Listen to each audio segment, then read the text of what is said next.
กระปูนาเห็ดเมนูยังกระแซบช่วงนี้ถือว่ามันแล้วพี่น้องเอ้ย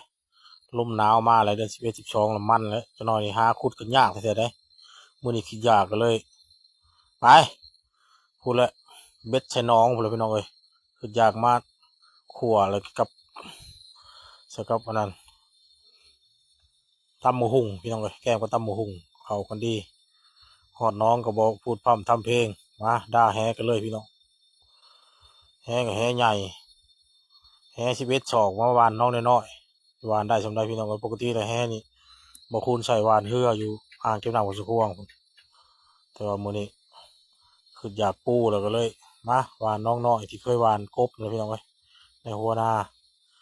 ไปเบิ่งน้ำกันว่าสิได้น้อยได้หลายสำใดสิพอได้กินกับตำบักหุ่งอยู่บ่พี่น้องทั้งลูกทั้งแม่บ้านก็บอกเอ้าหากระปูมากินกับตำบักหุ่งคือเด็ดท่านเกี่ยวเข่าเนี่ยคือสิคักบรรยากาศก็ให้อยู่หน้ากินสมคือว่าเหมาะสมเอาโบกแรกแหกมันแต่ก็บ่คักบ่ได้พี่น้องเอ้ยลงเลิกแหนักทั้งใหญ่แห11 ศอกนี่ละวิถีชีวิตให้ชาวนาแต่ว่ามันก็ง่ายเลยคือบ่คูณอยากหยังก็เป็นเอาหากินแนวนั้นสบายอยู่ไร่อยู่นาบ่จะเป็นต้องชื่อได้หาของธรรมชาติพี่น้องเอ้ยอยู่ในว่าให้ไปนาพอได้กินได้อยาก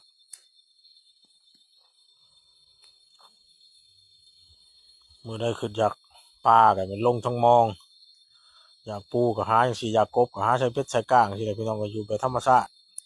อย่าไปคิดหยังหลายกับชีวิตคนเฮายิ่งเฮาแล่นหลายก็ยิ่งเมื่อยหลายพี่น้องอยู่แบบสบายกินสบายอยู่ไร่ทุ่งนาก็ได้มีโอกาสมื้อนี้คือกันได้ถ่ายภาพให้พี่ให้น้องได้เบิ่งให้ทั้งในบ้านเพิ่นถือกล้องถ่ายภาพให้เบิ่งช่วงนี้ถือว่าประจำการอยู่ไร่อยู่นาพี่น้องก็หากินตามธรรมชาติวิถีชีวิตแบบบ้านๆบ่คุ้นก็ยังนำใช้จังซี่แหละเพราะว่าช่วงนี้อยู่ไร่อยู่นาบ่ทันได้ออกหาร่องหาร่ำทางใดก็ถือว่า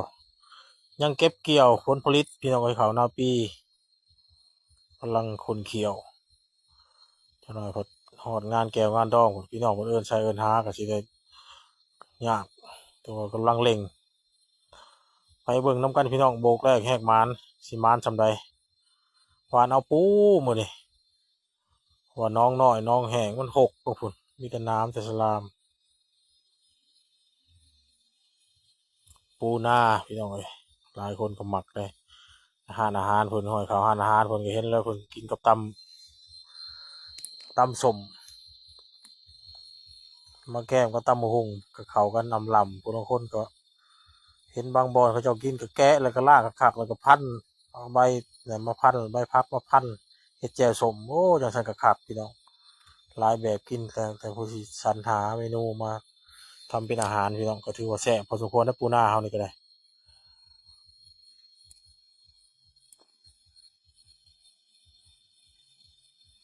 น้องน้อยน้องบ่ใหญ่ผู้ที่หวานปูหั่นน่ะพี่น้องเอ้ยแต่มันหก